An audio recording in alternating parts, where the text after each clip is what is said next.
இனிய காலை வணக்கம் மாணவர்களே. சென்ற வகுப்பில் நாம் துணை வினைகள் பற்றி பார்த்தோம். இந்த இயலில் அடுத்ததாக நாம் பார்க்கவிருக்கின்ற இலக்கணம் என்ன அப்படின்னு சொன்னால், இயல் 3 வல்லினம் மிகும் இடங்கள்.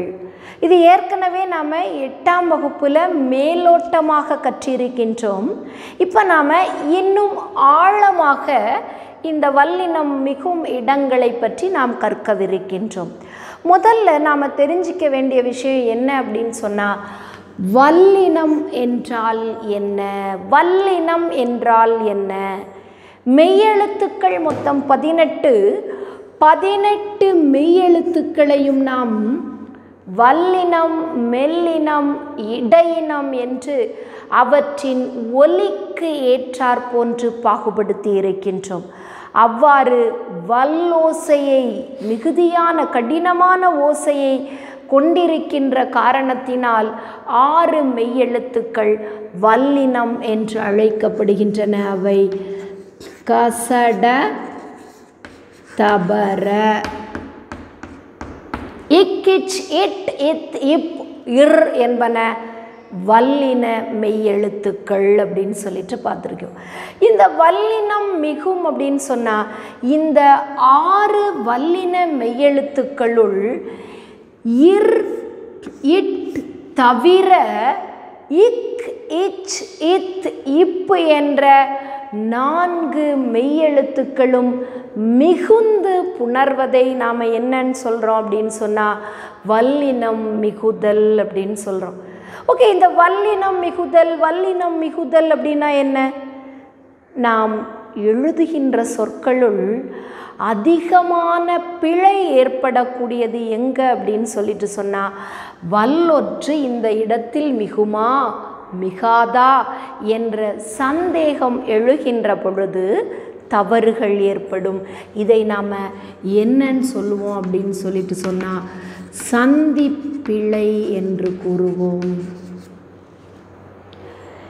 இயல்பினும் விதியினும் நின்ற உயிர்முன் கச தப மிகும் என்பது சூத்திரம். இயல்பினும் விதியினும் நின்ற உயிர்முன்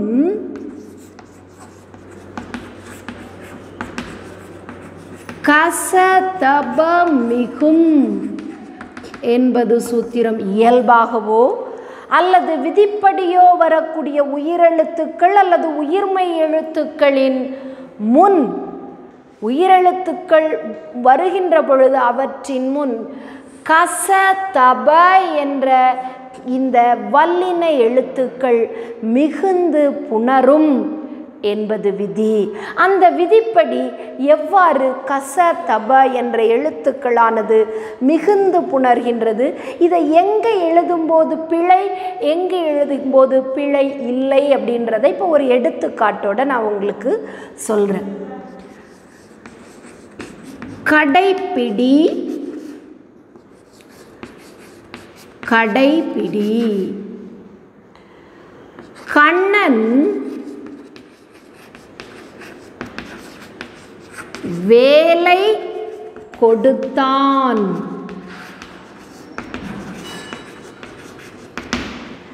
கண்ணன் வேலை கொடுத்தான்.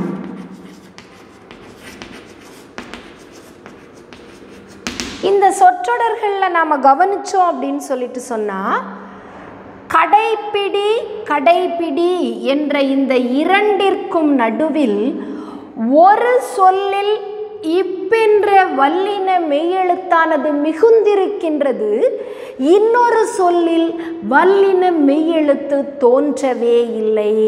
இப்போ இந்த 2 எழுத்துக்களுக்கு, இந்த 2 சொற்களுக்கும் உள்ள வேறுபாடு என்ன அப்படின்னு சொல்லிட்டு சொன்னால், கடைப்பிடி அப்படின்னு சொன்னால் பின்பற்று, நான் சொல்லக்கூடிய இந்த செயலை நீ கடைப்பிடி, பின்பற்று என்று பொருள். கடைப்பிடி என்றால் வியாபாரம் செய்ய ஒரு கடையை பிடி, ஒரு கடை பிடித்துக்கொள். 10 கடைகள் இருக்கின்றது. அந்த 10 கடைகளுள் நீ வியாபாரம் செய்வதற்காக ஒரு கடையை நீ பிடி.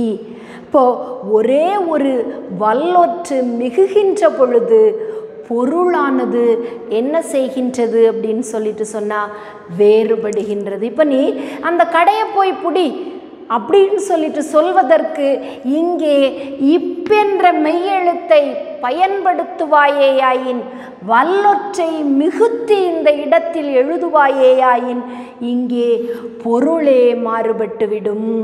அதனால தான் இவற்றை நாம் என்ன சொல்கின்றோம் அப்படின்னு சொன்னால் சந்திப்பிழை. சந்தி 2 சொற்களுக்கு நடுவில், சந்தியில் 2 சொற்கள் சந்திக்கக்கூடிய இடத்தில் வல்லொற்று மிகக்கூடிய இடத்தில் மிகாமலும் வல்லொற்று மிகாத இடங்களில் மிகுத்தும் நாம் எழுதினால் சொல்லினுடைய பொருளே மாறிவிடும். அதனால் சந்திப்பிழைகளை வல்லினம் எங்கு மிகும் எங்கு மிகாது என்பதை அறிந்து பயன்படுத்துதல் மிகவும் அவசியம். அடுத்த தொடர், கண்ணன் வேலை கொடுத்தான், கண்ணன் வேலை கொடுத்தான். ஒரே ஒரு இக்கென்ற மெய்யெழுத்தானது, சந்தி சொல்லானது வேலை கொடுத்தான் என்ற 2 சொற்களுக்கும் இடையில் வந்து இருக்கக்கூடிய இக்கென்ற மெய்யெழுத்தானது இங்க என்ன பொருளை தருகின்றது என்றால் வேல் என்ற ஆயுதத்தை கொடுத்தான்.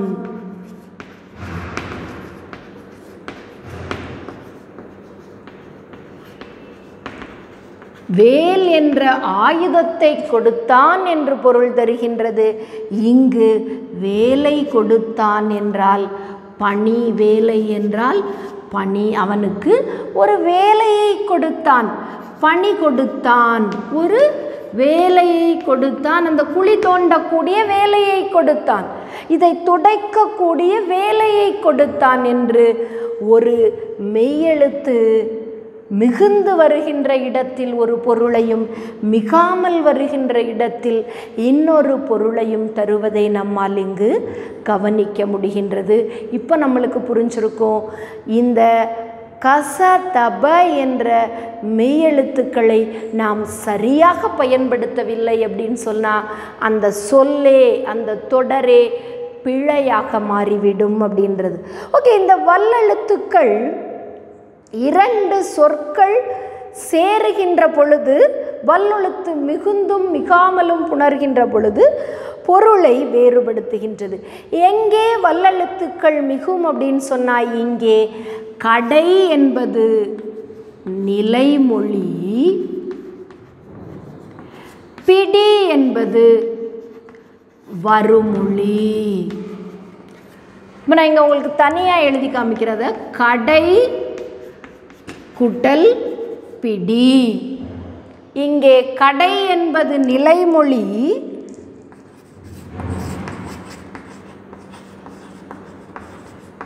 பிடி என்பது வருமொழி.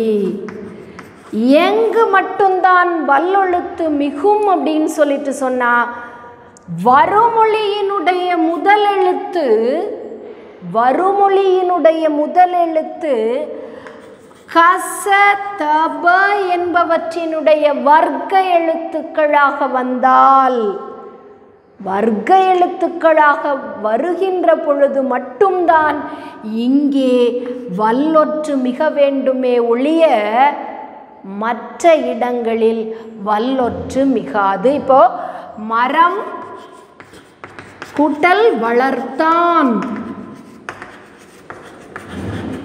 என்ற சொல்லில் மரம் என்பது நிலைமொழி, வளர்த்தான் என்பது வருமொழி. இங்கே வல்லொற்று மிகுமா? மிகுவதற்கு வாய்ப்பே கிடையாது. ஏனென்றால் வருமொழியினுடைய முதல் எழுத்து வல்லின எழுத்து அல்ல. அப்போ ஒரு நிலைமொழியோடு ஒரு வருமொழி சேரும்போது எங்கு மட்டும்தான் வல்லொற்று மிகும் அப்படின்னு சொல்லிட்டு சொன்னா, வருமொழியினுடைய முதல் எழுத்து வல்லின எழுத்தாக வல்லின கச தப என்பவற்றினுடைய வர்க்கமாக இருந்தால் மட்டுமே வல்லொற்று மிகுந்து புணரும். கடை கூட்டல் பிடி கடைப்பிடி. நான் சொல்லக்கூடிய செயலை பின்பற்று என்று பொருள். இங்கே வர்க்கம் அப்படின்னா என்ன அப்படின்னு சொன்னா காவினுடைய வர்க்கம் ககா கிக்கி குக்கு. நான் சொன்ன கச தப என்பவற்றினுடைய வர்க்கம் அப்படின்னு சொன்னேன். வர்க்கம்னா காவினுடைய வர்க்கம் கா முதல் கௌ வரை இருக்கக்கூடிய எழுத்துக்கள் காவினுடைய வர்க்கம். இதை தான் வர்க்கம் சொல்கிறப்போ இந்த வறுமொழியினுடைய முதல் எழுத்து ககா கிக்கி குக்கு கெக்கே கை கொக்கோ கௌ என்ற எழுத்துக்கள் ஏதேனும் ஒரு எழுத்து வருகின்ற பொழுது மட்டுமே இங்கு சில இடங்களில் வல்லின எழுத்துக்கள் மிகுந்து புணரும். இப்போது சென்ற வகுப்பில் நீங்கள் புணர்ச்சி அப்படின்ற ஒன்று நாம் பார்த்தோம். புணர்ச்சி அப்படின்னா என்ன அப்படின்னு சொல்லிட்டு சொன்னால், நான் உங்களுக்கு ஏற்கனவே அங்கே சொல்லியிருக்கேன், ஒன்று நிலைமொழி, இன்னொன்று வருமொழி. நிலைமொழியும் வருமொழியும் சேர்வது தான் என்ன அப்படின்னு சொல்லிட்டு சொன்னால் புணர்ச்சி. இந்த புணர்ச்சி இரண்டு வகைப்படும். அவை இயல்பு புணர்ச்சி, விகார புணர்ச்சி. இயல்பு புணர்ச்சி அப்படின்னா என்ன அப்படின்னு சொல்லிட்டு சொன்னால், இருக்கின்ற சொல் நிலைமொழியும் வருமொழியும் இருப்பது இருக்கின்றபடியே எந்த விதமான மாற்றமுமே இல்லாமல் புணர்வது இயல்பு புணர்ச்சி எனப்படும். மரம் குட்டல் வளர்த்தான், மரம் வளர்த்தான், அப்படியே புணரும். இங்கே எந்த விதமான மாற்றமுமே இருக்காது. மரம் குட்டல் வளர்த்தான் என்பது மரம் வளர்த்தான். இப்போ மரம் வளர்த்தான் என்பது என்ன அப்படின்னு சொல்லிட்டு சொன்னா இயல்பு புணர்ச்சி. இயல்பு என்றால் தன் நிலையில் இருந்து மாறாமல் வருவதற்கு பெயர் என்ன அப்படின்னு சொல்லிட்டு சொன்னா இயல்பு. அடுத்த புணர்ச்சி என்ன அப்படின்னு சொல்லிட்டு சொன்னா விகார புணர்ச்சி. விகார புணர்ச்சி மூன்று வகைப்படும் அப்படின்னு சொல்லிட்டு பார்த்துருக்கோம். மூன்று வகை புணர்ச்சிகள் எதெல்லாம் அப்படின்னு சொன்னா தோன்றல், திரிதல், கெடுதல் என்பன. இதில் இந்த வல்லினம் மிகுதல் என்பது தோன்றல் விகாரத்தின் பால்பட்டது. தோன்றல் விகாரத்தின் பார்ப்பட்டது. வாழை கூட்டல் பழம் என்பது புணரும் போது வாழைப்பழம் என்று புணரும். இங்கே இப்பென்ற மெய்யெழுத்தானது தோன்றி இருக்கின்றது. அதனால் இதை நாம் என்னன்னு சொல்கிறோம் அப்படின்னு சொல்லிட்டு சொன்னால் தோன்றல் விகாரம் அப்படின்னு சொல்கிறோம். அப்போ வல்லினம் மிகுதல் என்பது தோன்றல் விகாரத்தின் பால்பட்டது. இந்த தோன்றல் விகாரத்தின் பால்பட்ட வல்லெழுத்துக்கள் எந்தெந்த இடங்களில் எந்தெந்த இலக்கணங்களில் மிகுந்து புணரும் அப்படின்ற இலக்கணத்தை தான் நாம் இப்போ பார்க்க போகிறோம். முதலில் வல்லினம் மிகு இடம் எது அப்படின்னு சொல்லிட்டு பார்க்கலாம்.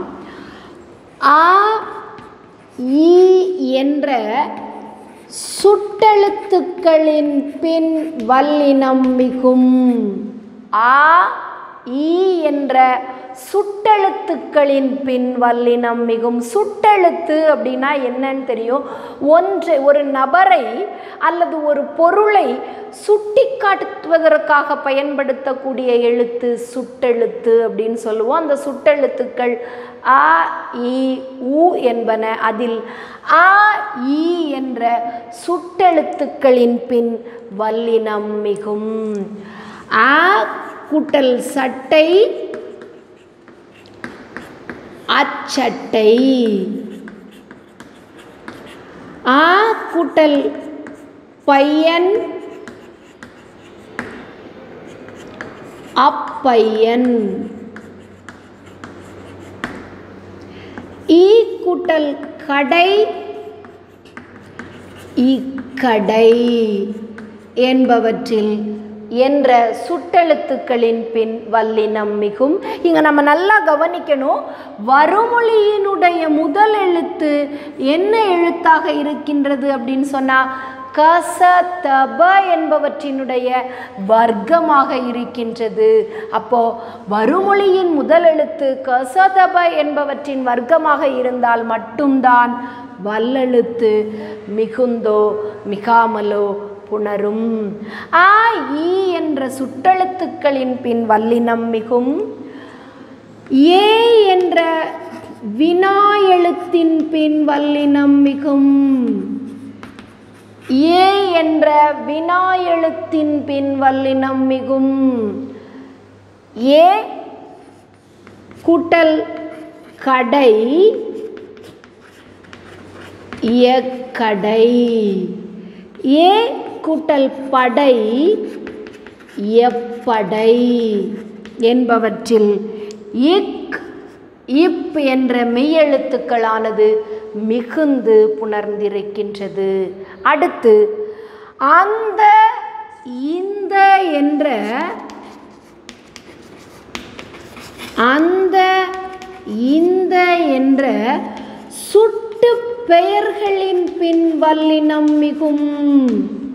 அந்த இந்த என்ற சுட்டு பெயர்களின் பின் வல்லினம் மிகும். அந்த கூட்டல் பையன் அந்த பையன். இந்த கூட்டல் கடை இந்த கடை என்று அந்த இந்த என்ற சுட்டு பெயர்களின் பின் வல்லினம் மிகும். அடுத்து எந்த என்ற வினா பெயரின் பின் வல்லினம் மிகும். ஏ என்பது வினா எழுத்து, எந்த என்பது வினா பெயர், ஆ ஈ என்பன சுட்டெழுத்து, அந்த இந்த என்பன சுட்டு பெயர். இப்போ எந்த என்ற வினா பெயரின் பின் வல்லினம் மிகும். எந்த கூட்டல் கடை எந்த கடை என்று இங்கே எல்லாம் வல்லினமானது மிகுந்து புணர்ந்திருப்பதை நம்மால் காண முடிகின்றது. அப்போ முதல்ல ஆ ஈ என்ற சுட்டெழுத்துக்களின் பின்னும் ஏ என்ற வினா எழுத்தின் பின்னும் அந்த இந்த என்ற சுட்டு பெயர்களின் பின்னும் எந்த என்ற வினா பெயர்களின் பின்னும் வல்லினம் மிகும். அடுத்ததாக இரண்டாவது இரண்டாம் வேற்றுமை விரியின் பின் வல்லினம் மிகும்.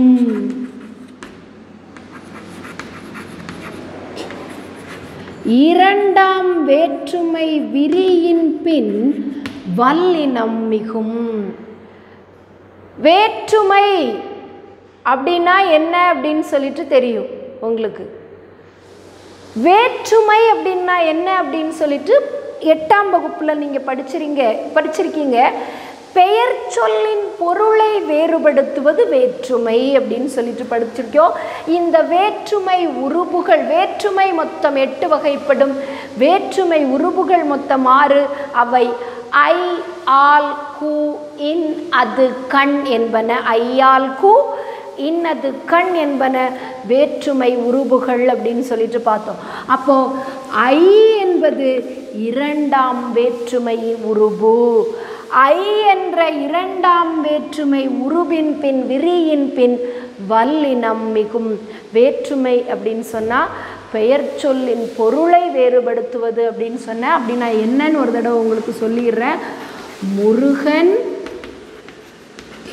பார்த்தான் என்பது ஒரு தொடர், முருகனை பார்த்தான் என்பது இன்னொரு தொடர். எதை நாம் வேற்றுமைன்னு சொல்கிறோம்? ஒன்று முருகன் பார்த்தான், இன்னொன்றில் முருகனை பார்த்தான். இரண்டு தொடர்களையுமே முதல் தொடரில் முருகன் என்பது பெயர் சொல், பார்த்தான் என்பது வினைச்சொல். இரண்டாம் தொடரிலும் முருகன் என்பதுதான் பெயர் சொல், பார்த்தான் என்பதுதான் வினைச்சொல். ஓகே, இங்கே எது வேற்றுமை? வேற்றுமை அப்படின்னா நம்ம என்னன்னு சொல்லுவோம் அப்படின்னு சொன்னால், இந்தியா வேற்றுமையில் ஒற்றுமை காணும் நாடு அப்படின்னு சொல்லுவோம். நமக்குள்ள பல வேற்றுமைகள் இருக்கின்றது.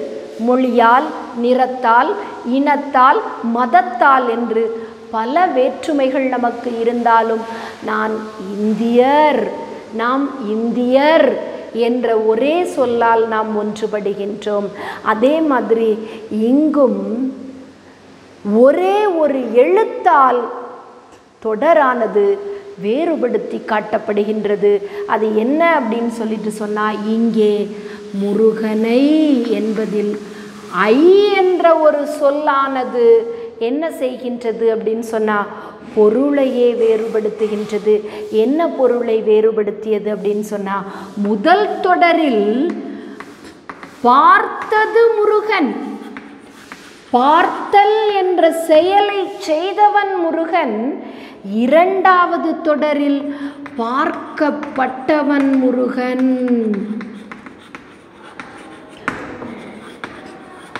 அப்போ முருகன் என்ற பெயர் சொல்லானது ஐ என்ற வேற்றுமை உருவை ஏற்கின்ற பொழுது பெயர் சொல் பொருளையே வேறுபடுத்தி காட்டுவதால் இதை நாம் வேற்றுமை என்று சொல்கின்றோம். இந்த இரண்டாம் வேற்றுமை விரியில் வல்லின எழுத்தானது மிகுந்து புணரும். இரண்டாம் வேற்றுமைனா என்ன அப்படின்னு சொல்லிட்டு பார்த்தோம். இப்போ இரண்டாம் வேற்றுமை விரிக்கான எடுத்துக்காட்டுகளை பார்க்கலாம். கதவை திற, கதவை கூட்டல் திற, கதவை திற.